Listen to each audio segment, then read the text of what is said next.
Mapipi uyu munsi twaba tugarutse kuri Kosovu TV. So twaba turi kumwe n'umukobwa mwiza cyane bamwita Aline. Aline umeze gute? Meze neza. Umeze fresh cyane. Ari kuseka neza. Oya se kandi nawe. Kuseka neza. Reba isoni wari. Oya ntago ndi kugutera isoni. Nose mu buzima busanzwe Aline. Hi guys. Umeze neza? Meze neza. Uratangaza iki se? Ndatangaza iki? Ibintu byose ari sawa. Hari klima nziza. Ariko urabona yuko nyine ariko bushize twari turi muri sama.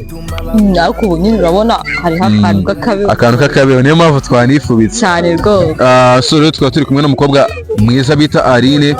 So ndagira ati Aline 360 for the camera kugira ati babanze banakurebe. Oya ari 360 for the camera.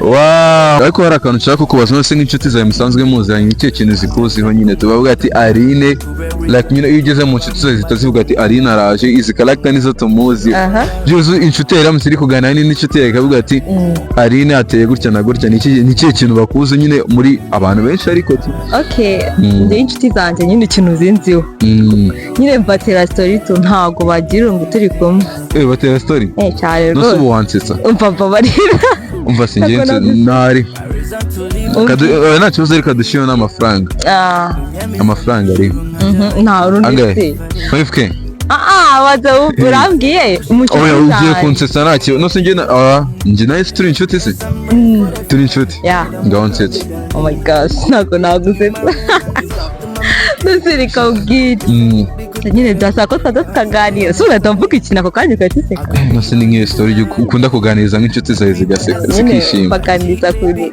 ukuntu nakuze nyine ibintu nakoraga nkiri umwana ibintu nk'ibyo udufuti nagendaga nkora ubu ngubu iyo uhuye n'inshuti yawe iravuga ati Aline uko byagenda kose nose inshuti zawe zizi yuko ukunda gusetsa about noneho mu rugo even mu rugo iyo ugeze even your family iyo bakubonye ni cyo kintu bakuziho nyine tubavuga ati Aline ni gutya na gutya ku buryo nyine cyahinduka bakanambaza bakavuga ati Aline ko byagenze gutya na gutya byagenze gutya nyine guhora nishimye guhora wishimye urwo abizi ko wishimye cyane rwose nyine iyo narakaye barambaza isobaye iki kutishimye kuko nyine kumbona njyewe ntishimye ni gakeya ariko ari useka neza merci nijye muntu wa mbere bikubwiye se mfababarira ni wowe Igoza oya ariko useka neza by'ukuri to merci na rata niwe wibwiye wa mbere abantu mudukurikirana rero muze kugenda mu following Aline kuri Instagram bamwita Oase